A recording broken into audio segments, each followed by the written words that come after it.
সাভারে আবারও pressure cooker সদৃশ বোমা উদ্ধার, নিষ্ক্রিয় করল বোম ডিসপোজাল ইউনিট, এলাকায় আতঙ্ক। লাইট মারার সাথে সাথে ওরা ওই ঘাসের মধ্যে ঢুকা ওটা থিয়া এটা চলে আসছে তিনজন। পাশে একটা মাদ্রাসা আছে, এখানে মেন রোড, সবাই হাজার হাজার মানুষ যাতায়াত করে। সকাল থেকে মানুষ হচ্ছে খুবই একটা আতঙ্কের মধ্যে আছে। বৃহস্পতিবার রাষ্ট্রপতি নির্বাচনের মনোনয়নপত্র দাখিল, স্থায়ী কমিটির বৈঠক ডেকেছে বিএনপি। প্রার্থীর নাম ঘোষণা করবেন চেয়ারম্যান তারেক রহমান। তীব্র গ্যাস সংকটে ভোগান্তি, ফিলিং স্টেশনে যানবাহনের দীর্ঘ সারি, বিদ্যুতের লোডশেডিং, শপিং মল দোকানপাট বন্ধ হবে রাত 8টায়। 12 ঘন্টা 8 ঘন্টা 10 ঘন্টা পাম্পে সিরিয়ালে থাকি স্যার, গ্যাস পাচ্ছি না, প্রেশার নাই, লাইনে গ্যাস নাই, তারা করতে দিব। আমরা বারবার সে কারণে বাংলাদেশের জনগণের কাছে দুঃখ প্রকাশ করছি। প্রকৃতি স্বাভাবিক হলে ইনশাল্লাহ আমরা এই গ্যাসটা ডিসচার্জ করতে পারবো এবং সেক্ষেত্রে গ্যাস সাপ্লাই স্বাভাবিক হবে। অভ্যুত্থানের সময় সমন্বয়কদের খাওয়ার ছবি প্রকাশ নিয়ে ডিবি হারুনকে সরিয়ে দিতে বলেন শেখ হাসিনা।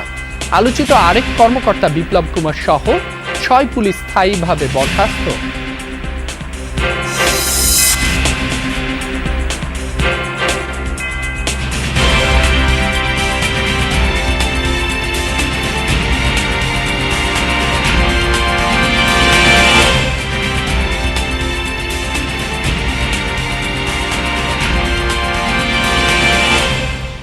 যমুনা নিউজে আমন্ত্রণ, আপনাদের সঙ্গে আছি মাসুম রাব্বি। এতক্ষণ শিরোনাম দেখছিলেন।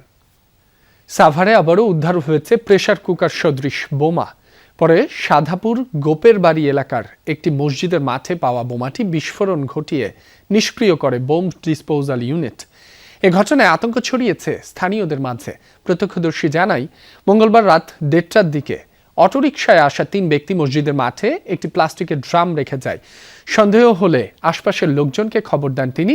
পরে ড্রামের ভেতর কাপড় চোপড়, একটি কোরআন শরীফ এবং প্রেসার কুকার সদৃশ বস্তু দেখতে পান তারা। এরপর জানানো হয় পুলিশকে। পরে ঘটনাস্থল ঘিরে রাখে আইন শৃঙ্খলা বাহিনী। কারা কি কারণে বোমাটি রেখে যায় তা খতিয়ে দেখছে আইন শৃঙ্খলা বাহিনী। লোক দেখে ওই আবার লাইট মারছে, লাইট মারার সাথে সাথে ওরা ওই ঘাসের মধ্যে ঢুকা ওটা থিয়া এটা চলে আসছে তিনজন। চলে আসার পর তখন ওই আমাকে ডাক দিতে, ভাই লোক তো আলছিল, দেখতো যাওয়া হোক, যা দেখে আসি। এই যে দেখতে যায় যদি দেখি একটা ড্রাম ওজন খুব, 3 জনে ধরে নিয়ে আসে, ওটা ঢালছে, ঢালে দেখে কোরআন শরীফ আর কাপড় ধরি, আর তলে হলে ওই আইসকুবারটা। এই এদিকে বরিশাল আদালত চত্বরে হাত বোমা নিক্ষেপের ঘটনা ঘটেছে। বুধবার সকাল 10:30টার দিকে বোমা বিস্ফোরণে আতঙ্ক ছড়ায় আদালত পাড়ায়। পরে নিরাপত্তা জোরদার করা হয়। সিসি ক্যামেরার ফুটেজ দেখে জড়িতদের শনাক্তের চেষ্টা চলছে বলে জানিয়েছে পুলিশ।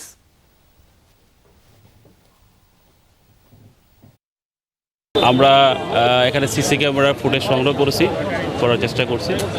তো বিষয়টা যাচাই বাছাই করে দেখা যাবে আসলে প্রকৃতপক্ষে বিষয়টা কি। বৃহস্পতিবার রাষ্ট্রপতি নির্বাচনের ভোট গ্রহণ। এর আগে দুপুরে সংসদ ভবনে দাখিল করা হবে প্রার্থীদের মনোনয়নপত্র। দুপুর 2টায় সংসদে বেলা 5টা পর্যন্ত চলবে ভোট গ্রহণ। তবে 70 অনুচ্ছেদের বাধ্যবাধকতা থাকায় এই নির্বাচনে দলীয় প্রার্থীর বাইরে ভোট দিতে পারবেন না ভোটার, অর্থাৎ সংসদ সদস্যরা। ফলে বিএনপি মনোনীত প্রার্থী হতে যাচ্ছেন পরবর্তী রাষ্ট্রপতি। এদিকে প্রধানমন্ত্রীর সাথে দেখা করেছেন বিএনপি প্রার্থী হিসেবে আলোচনায় থাকা মির্জা ফখরুল ইসলাম আলমগীর। অন্যদিকে জামায়াত নেতৃত্বাধীন 11 দলীয় জোটের প্রার্থী হিসেবে চূড়ান্ত করা হয়েছে কর্নেল অবসরপ্রাপ্ত অলি আহমেদকে। নিয়ম অনুযায়ী সংসদ সদস্যের সরাসরি ভোটে নির্বাচিত হন বাংলাদেশের রাষ্ট্রপ্রধান, যাতে সরকার ও বিরোধী দলের প্রার্থী মনোনয়ন দেওয়ার কথা। কিন্তু সংসদ সদস্য কম থাকায় গত 35 বছর প্রার্থী দেয়নি বিরোধী দলগুলো। এবার ভাঙছে সেই রীতি। মাসখানেক ধরেই তীব্র গ্যাস সংকটের সারা দেশ। গত বৃহস্পতিবার থেকে পরিস্থিতি কিছুটা স্বাভাবিক হলেও এলএনজি সরবরাহ কমে যাওয়ায় আবারও দেখা দিয়েছে সংকট। ফলে ব্যাহত হচ্ছে শিল্প উৎপাদন, ভোগান্তি বেড়েছে পরিবহন খাত আর বাসা বাড়ির রান্না বান্নায়। যানবাহন চালকরা বলছেন ঘন্টার পর ঘন্টা লাইনে দাঁড়িয়েও মিলছে না গ্যাস। দ্রুত সরবরাহ স্বাভাবিক করার দাবি শিল্প মালিক, সাধারণ গ্রাহক ও পরিবহন সংশ্লিষ্টদের। রাজধানীর প্রায় সবকটি ফিলিং স্টেশনের চিত্র একই। কোথাও কোথাও গ্যাস সংকটে বন্ধই রাখা হয়েছে পাম্প। সেসব স্টেশন চালু, সেখানেও দীর্ঘক্ষণ লাইনে দাঁড়িয়েও গ্যাস মিলছে না কাঙ্ক্ষিত পরিমাণে, কেননা গ্যাসের চাপ কম। এখনো অনিশ্চিত, গ্যাস যে পাবো কি পাবো না এটা বলতে পারলাম না।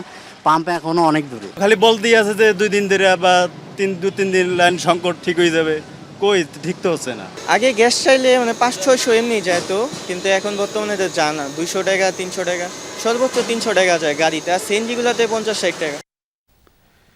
বিদ্যুৎ সাশ্রয় ও বিদ্যুৎ ব্যবস্থাপনার অংশ হিসেবে দেশের সব শপিং মল, মার্কেট ও দোকান রাত 8টার মধ্যে বন্ধ করার নির্দেশ দিয়েছে সরকার। একই সঙ্গে সন্ধ্যা 7টার মধ্যে সব ধরনের আলোকিত বিলবোর্ড বন্ধ এবং আলোকসজ্জা সম্পূর্ণভাবে বন্ধ রাখতে বলা হয়েছে। বুধবার রাতে বিদ্যুৎ বিভাগ এক বিজ্ঞপ্তিতে জানায়, আজ থেকে বিভিন্ন শপিং মল, মার্কেট ও দোকান রাত 8টার মধ্যে বন্ধ হবে, খুলবে সকাল 11টায়। এর আগে গত 11 জুন জারি করা নির্দেশনা অনুযায়ী শপিং মল, মার্কেট ও দোকান রাত 9টা পর্যন্ত খোলা রাখার সরকারি সিদ্ধান্ত কার্যকর ছিল। নতুন নির্দেশনার মাধ্যমে সেই সময়সীমা 1 ঘন্টা কমিয়ে রাত 8টা করা হলো। বলা হয়েছে, দেশের বিভিন্ন প্রান্তে চলমান ও অনুষ্ঠিতব্য মেলা, বাণিজ্য মেলা এবং সাংস্কৃতিক অনুষ্ঠানের ক্ষেত্রেও এই সময়সীমা প্রযোজ্য হবে। তবে খাবারের দোকান, হাসপাতাল, ওষুধের দোকান সহ সংশ্লিষ্ট জরুরি সেবা এই নির্দেশনার আওতামুক্ত থাকবে।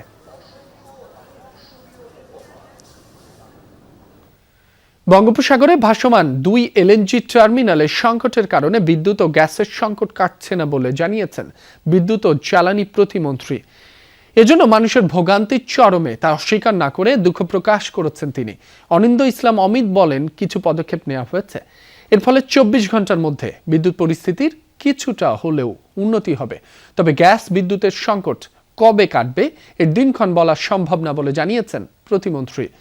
এ অবস্থায় লোডশেডিং এর কারণে জনরোষের শঙ্কায় পুলিশের কাছে চিঠি দিয়েছে পল্লী বিদ্যুৎ অ্যাসোসিয়েশন।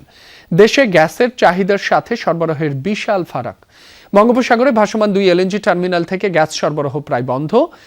এক্সিলারেটে এনার্জি টার্মিনালে দুর্ঘটনা এবং আবহাওয়ার কারণে সামিটে কার্গো খালাস সম্ভব না হওয়ায় 85 থেকে 90 কোটি ঘনফুট গ্যাস সরবরাহ করা হচ্ছে না।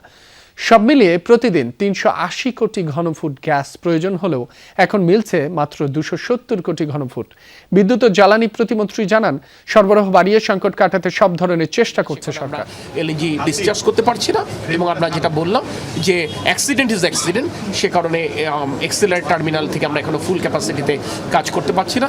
দেশি উৎপাদন রাতারাতি বাড়ানো সম্ভব নয়। আমরা কোন সময় এই কাজটা করলে সবচেয়ে কম জনদুর্ভোগ হতে পারে সেই ব্যাপারটা একটা সিদ্ধান্ত নেবার প্রশ্ন।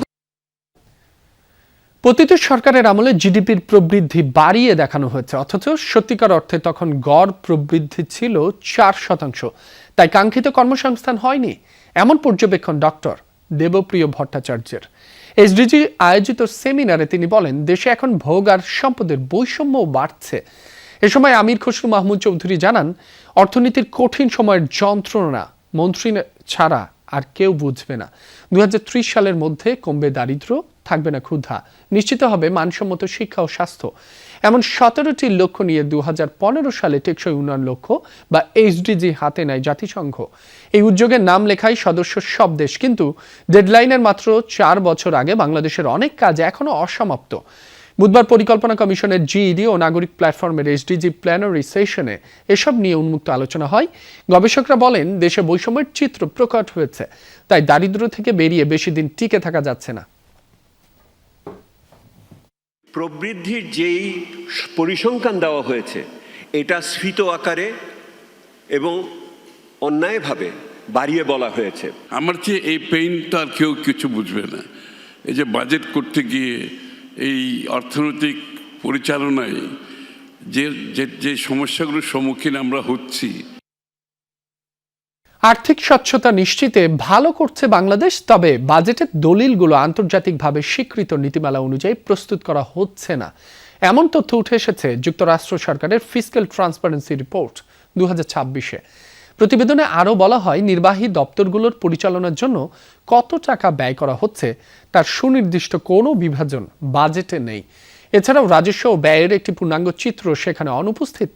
দেশের সর্বোচ্চ নিরীক্ষা প্রতিষ্ঠানটি এখনো আন্তর্জাতিক মানের স্বাধীনতা অর্জন করতে পারেনি এবং তারা সরকারের সব হিসাব পর্যালোচনা না করে কেবল সংক্ষিপ্ত কিছু তথ্য প্রকাশ করেছে। সরকারি ক্রয় প্রক্রিয়ায় ইলেকট্রনিক ব্যবস্থা চালু থাকলেও এটি সবার জন্য আরো সহজলভ্য করা প্রয়োজন। কার্যক্রম নিষিদ্ধ আওয়ামী লীগের ওপর থেকে নিষেধাজ্ঞা তুলে নেওয়ার বিষয়টি সম্পূর্ণ গুজব বলে উড়িয়ে দিয়েছেন তথ্য ও সম্প্রচার মন্ত্রী জহিরুদ্দিন স্বপন। একই সঙ্গে প্রধানমন্ত্রীর সঙ্গে ভারতীয় হাইকমিশনারের বৈঠক দুদেশের জন্য ইতিবাচক ফলাফল বয়ে আনবে বলে আশা করেছেন তিনি। বলেছেন, ভারতের সাথে কূটনৈতিক জটিলতা নিরসনে আন্তরিকভাবে কাজ করছে সরকার। আন্তর্জাতিক যুব দিবস উপলক্ষে রাজধানী ফরেন সার্ভিস একাডেমিতে যুব ও ক্রীড়া মন্ত্রণালয়ের অনুষ্ঠানে যোগ দেন মন্ত্রী, প্রতিমন্ত্রী সহ বিদেশি কূটনীতিকরাও। অনুষ্ঠানে তরুণ সমাজ, যুবকদের কর্মসংস্থান ও দক্ষতা বৃদ্ধির বিষয়ে সরকারের নেয়া নানা পরিকল্পনার জানানোর পর সাংবাদিকদের মুখোমুখি হন তথ্যমন্ত্রী। তবে প্রধানমন্ত্রী তারেক রহমান শেষ পর্যন্ত দিল্লি যাবেন কিনা সে বিষয়ে এখনো কোনো সিদ্ধান্ত জানানো হয়নি। রাষ্ট্রদূত নিজেই আমাদের মাননীয় প্রধানমন্ত্রীর সঙ্গে কথা বলে বেরিয়ে বলেছেন, দুই দেশের এমন কোনো সমস্যা নাই যা সমাধান করা যাবে না। কথা বলেই তিনি ভারতের প্রধানমন্ত্রীর সঙ্গে দেখা করতে গিয়েছেন। আমরা অধীর আগ্রহে অপেক্ষা করছি ইতিবাচক ফলাফলের জন্য। জুলাইয়ে বৈষম্য বিরোধী ছাত্র আন্দোলনের সময় তৎকালীন স্বরাষ্ট্রমন্ত্রীর নির্দেশনায় ডিবি অফিস থেকে সমন্বয়কদের খাওয়ানোর ছবি প্রকাশ করেন তৎকালীন ডিবি প্রধান হারুনুর রশিদ। এতে ক্ষুব্ধ হয়ে পদ থেকে হারুনকে সরিয়ে দেন শেখ হাসিনা। বুধবার আন্তর্জাতিক অপরাধ ট্রাইব্যুনালে ওবায়দুল কাদের, তৎকালীন স্বরাষ্ট্রমন্ত্রী আসাদুজ্জামান খান কামাল ও ডিবি প্রধান হারুনুর রশিদের ফোন আলাপ উপস্থাপন করা হলে সেই ছবি প্রচারের তথ্য সামনে আসে। স্বরাষ্ট্রমন্ত্রীর নির্দেশে ছবি প্রকাশ করা হলেও শেখ হাসিনা সেটি ভালোভাবে নেননি। ডিবির পদ থেকে হারুনকে সরিয়ে নেয়ার সিদ্ধান্ত নেন শেখ হাসিনা। তবে এই সিদ্ধান্তে পুলিশ বাহিনীতে ক্ষোভ তৈরির পাশাপাশি আন্দোলন দমনে প্রভাব পড়ার আশঙ্কার কথা জানা যায় ওবায়দুল কাদের ও স্বরাষ্ট্রমন্ত্রীর ফোন আলাপে। এমন ফোন আলাপই ট্রাইব্যুনালে উপস্থাপন করেছে প্রসিকিউশন। এদিন মানবতা বিরোধী অপরাধে ওবায়দুল কাদের, বাহাউদ্দিন নাসিম, মোহাম্মদ আলী আরাফাত সহ 7 জনের মামলায় যুক্তিতর্ক উপস্থাপন শেষ করেছে রাষ্ট্রপক্ষ। তাদের রাজনৈতিক নেতৃত্বের ছদ্মবরণে প্রকৃতপক্ষে তারা ছিল আসলে দুর্বৃত্তপরায়ণ, তারা ছিল দুর্নীতিবাজ, তারা ছিল দুষ্কৃতিকারী। সন্দেহাতীতভাবে এই মামলাটি প্রমাণ করতে সক্ষম হয়েছে, সর্বোচ্চ শাস্তি দাবি করেছে। পাশাপাশি আমরা তাদের সকল সম্পত্তি বাজেয়াপ্তির আদেশ চেয়েছি। কর্মস্থলে অনুপস্থিত থাকায় ঢাকা মেট্রোপলিটন পুলিশের সাবেক আলোচিত যুগ্ম কমিশনার বিপ্লব কুমার সরকার সহ 6 পুলিশ কর্মকর্তাকে চাকরি থেকে স্থায়ীভাবে বরখাস্ত করা হয়েছে। বুধবার স্বরাষ্ট্র মন্ত্রণালয়ের জননিরাপত্তা বিভাগের পৃথক প্রজ্ঞাপনে তাদের চাকরি থেকে বরখাস্ত করা হয়। বরখাস্ত হওয়া অন্য পুলিশ কর্মকর্তারা হলেন কাজী আশরাফুল আজিম, মোহাম্মদ গোলাম রুহানি, সুদীপ কুমার চক্রবর্তী, রাজন কুমার দাস ও মোহাম্মদ ইকবাল হুসাইন। 6 কর্মকর্তার মধ্যে ডিএমপির সাবেক যুগ্ম কমিশনার বিপ্লব কুমার সরকার সাময়িক বরখাস্ত হয়ে বরিশালে রেঞ্জ ডিআইজি কার্যালয়ে সংযুক্ত ছিলেন। মোহাম্মদ গোলাম রুহানি বর্তমানে সাময়িক বরখাস্ত ও পলাতক। সুদীপ কুমার চক্রবর্তী সাময়িক বরখাস্ত হয়ে বরিশাল রেঞ্জ ডিআইজির কার্যালয়ে সংযুক্ত ছিলেন। রাজন কুমার দাস সাময়িক বরখাস্ত ও পলাতক। মোহাম্মদ ইকবাল হুসাইন সাময়িক বরখাস্ত হয়ে খুলনা রেঞ্জ ডিআইজির কার্যালয়ে সংযুক্ত ছিলেন। কাজী আশরাফুল আজিম সাময়িক বরখাস্ত হয়ে চট্টগ্রাম রেঞ্জ ডিআইজি কার্যালয়ে সংযুক্ত ছিলেন। স্বরাষ্ট্র মন্ত্রণালয়ের প্রজ্ঞাপনে সরকারি চাকরি আইন 2018-এর সংশ্লিষ্ট ধারার ক্ষমতা বলে তাদের চাকরি থেকে বরখাস্ত করার কথা জানানো হয়েছে। এখনই তদন্ত সম্ভব হচ্ছে না সাবেক রাষ্ট্রপতি মোহাম্মদ শাহাবুদ্দিনের বিরুদ্ধে আনা ঋণ জালিয়াতির অভিযোগের দুদক সচিব সাইদুর রহমান খান জানান, নতুন কমিশন দায়িত্ব নেওয়ার পর অভিযোগটি যাচাই বাছাই করে আইনি পদক্ষেপ নেওয়া হবে। গত 29 জুলাই তার বিরুদ্ধে অভিযোগ জমা পড়ে দুদকে।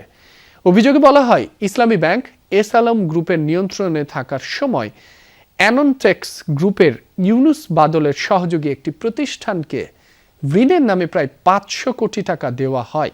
পরে ওই অর্থ আত্মসাৎ করা হয়। এই ঘটনায় সাবেক রাষ্ট্রপতি মোহাম্মদ শাহাবুদ্দিন, এস আলম সহ মোট 38 জনের সংশ্লিষ্টরা অভিযোগ আনা হয়েছে।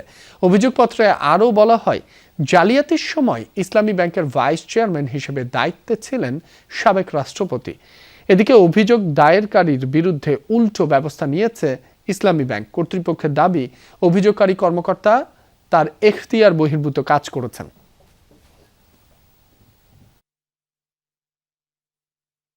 এই সমস্ত অভিযোগ আসলে কমিশনের মাধ্যমে কার্যক্রম গৃহীত হয়। আমরা আশা করছি খুব দ্রুত কমিশন আসবে এবং এটার ব্যাপারে আমরা ব্যবস্থা নেব। পার্বত্য চট্টগ্রামকে ঘিরে ভারত, মিয়ানমার সহ বিভিন্ন দেশের অশুভ শক্তির ষড়যন্ত্র চলছে। পাহাড় থেকে সেনাবাহিনী প্রত্যাহার করা হলে সেখানে শান্তি নয়, বরং অশান্তি শুরু হবে। এক্স ফোর্সেস অ্যাসোসিয়েশন আয়োজিত এক সেমিনারে এসব কথা বলেন বক্তারা। বুধবার বিকেলে জাতীয় প্রেস ক্লাবে আয়োজিত আলোচনায় অংশ নেন প্রবাসী কল্যাণ ও বৈদেশিক কর্মসংস্থান প্রতিমন্ত্রী নুরুল হক নূর। বলেন, পার্বত্য চট্টগ্রামে সশস্ত্র গোষ্ঠীকে নির্মূল করতে হবে। প্রধানমন্ত্রীর রাজনৈতিক সহকারী রাশেদ খান অভিযোগ করেন, প্রতিবেশী রাষ্ট্রের চক্রান্তে পাহাড়কে বাংলাদেশ থেকে আলাদা করতে বিভিন্ন জনগোষ্ঠীর হাতে অস্ত্র তুলে দেওয়া হচ্ছে। সেনাবাহিনী দেশের অখণ্ডতা রক্ষায় প্রাণপণ কাজ করছে, তাই সেনাবাহিনীকে নিয়ে বিতর্কিত বক্তব্য দেওয়া থেকে সবাইকে বিরত থাকার আহ্বান জানান। এই সশস্ত্র গোষ্ঠীগুলোকে যদি নির্মূল না করা যায়, আমি আবারও বলছি যে সশস্ত্র গোষ্ঠী, অস্ত্রধারী গোষ্ঠীগুলো তারা এখনো মেশিন গান পাচ্ছে, এটা তো কেউ দিচ্ছে পরিষ্কারভাবে। সো এটার বিরুদ্ধে যদি আমরা পদক্ষেপ না নিতে পারি, তাহলে তো ভবিষ্যতে আমাদের সংকট তৈরি হবে। পাহাড়ে ইনশাল্লাহ শান্তি প্রতিষ্ঠা করা সম্ভবপর হবে। এই জন্য সেখানে সেনাবাহিনীর যারা দায়িত্বরত আছে তাদেরকে আমাদের সকলের উচিত সমর্থন দেওয়া, সহযোগিতা করা। স্থানীয় সংসদ সদস্যের উপস্থিতিতে এই মেহেরপুরে বিএনপি ও জামায়াত নেতাকর্মীদের মধ্যে হাতাহাতি হয়েছে। প্রত্যক্ষদর্শীরা জানান, মেহেরপুর ১ আসনের সংসদ সদস্য সকালে মেহেরপুর জেনারেল হাসপাতাল পরিদর্শনে যান। এ সময় হাসপাতাল কর্তৃপক্ষের সিল স্বাক্ষর ছাড়া স্টাফ কার্ডধারী এক ব্যক্তিকে আটক করেন জামায়াতের নেতাকর্মীরা। এক পর্যায়ে তাকে চড় থাপ্পড় দেন এক কর্মী। এ নিয়ে বিএনপি নেতাকর্মীদের সাথে বাকবিতণ্ডা হয় জামায়াত কর্মীদের। জামায়াতের অভিযোগ, বিএনপির লোকজন সেখানে মব সৃষ্টি করেছিল। অন্যদিকে বিএনপির অভিযোগ, জামায়াতের কর্মকাণ্ডে স্থানীয়রাই তাদের উপর চড়াও হয়েছিল।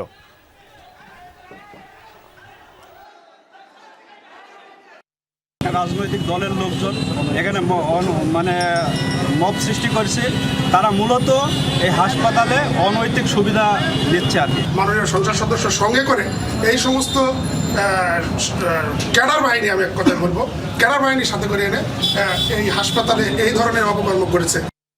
চাঁদপুরে চুরির অপবাদে তারেক নামে এক কিশোরকে বাড়ি থেকে তুলে নিয়ে গাছে বেঁধে নির্যাতনের ঘটনায় একজনকে আটক করেছে পুলিশ। গত মঙ্গলবার উপজেলার নারায়ণপুর পৌরসভার গোবিন্দপুর গ্রামে এই ঘটনা ঘটে। গত রোববার প্রধানিয়া বাড়ির আলামিনের ঘরে চুরি হয়। ভুক্তভোগী পরিবারের অভিযোগ, চুরির জের ধরে মঙ্গলবার ভোরে প্রতিবেশী আলামিন, শফিক মোতালেব, তানিন ও আনোয়ার মিলে ঢালি বাড়িতে এসে তারেককে তুলে নিয়ে যায়। পরে তাকে গাছের সাথে বেঁধে মারধর করা হয়। এ সময় এলাকাবাসীর সহযোগিতায় তারেককে উদ্ধার করে হাসপাতালে ভর্তি করা হয়। এ ঘটনায় শফিক নামে এক যুবককে আটক করেছে পুলিশ। পটুয়াখালীর বাউফল পৌরসভার ১ নম্বর ওয়ার্ডে দীর্ঘদিনের সুপেয় পানির সংকট নিরসনে গভীর নলকূপ স্থাপন করা হয়েছে। দীর্ঘদিন ধরে প্রায় ১.৫ শতাধিক মানুষ সুপেয় পানির অভাবে দুর্ভোগ পোহাচ্ছিলেন। প্রায় ১ কিলোমিটার পথ অতিক্রম করে খাবার পানি সংগ্রহ করত তারা। সম্প্রতি এই এলাকা পরিদর্শনে গিয়ে বিষয়টি জানতে পারেন জেলা পরিষদের প্রশাসক স্নেহাংশু সরকার এবং বাউফল পৌর বিএনপির সভাপতি হুমায়ুন কবির। পরে ব্যক্তিগত অর্থায়নে ভুক্তভোগী মানুষদের জন্য একটি গভীর নলকূপ স্থাপনের উদ্যোগ নিয়েছেন পৌর বিএনপির সভাপতি হুমায়ুন কবির। পাশাপাশি স্থানীয় সড়ক নির্মাণের ব্যবস্থা নেন জেলা পরিষদের প্রশাসন।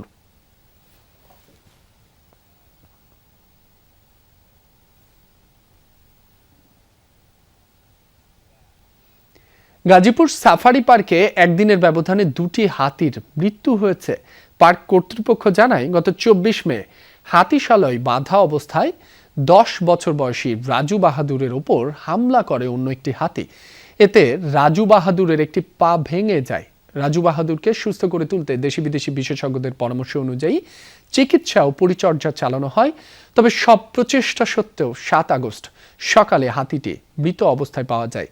এর আগে 6 আগস্ট রাতে ব্যাকটেরিয়াজনিত সংক্রমণে অসুস্থ হয়ে মারা যায় আরও একটি হাতি।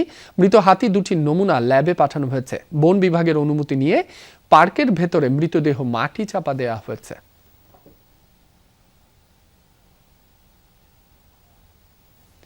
যুক্তরাষ্ট্র ইরান সংকট সমাধানে আবারও জোর তৎপরতা চালাচ্ছে মধ্যস্থতাকারীরা।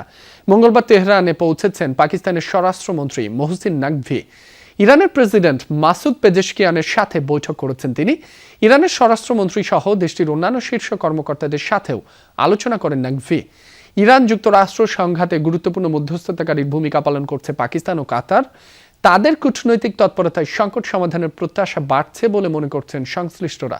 পাকিস্তানের দাবি একটি সমঝোতার খুব কাছাকাছি পৌঁছেছে তারা, তবে এ বিষয়ে এখনো কোনো মন্তব্য করেনি তেহরান। দর্শক, এই ছিল যমুনা নিউজে। এতক্ষণ যারা সাথে ছিলেন সবাইকে ধন্যবাদ।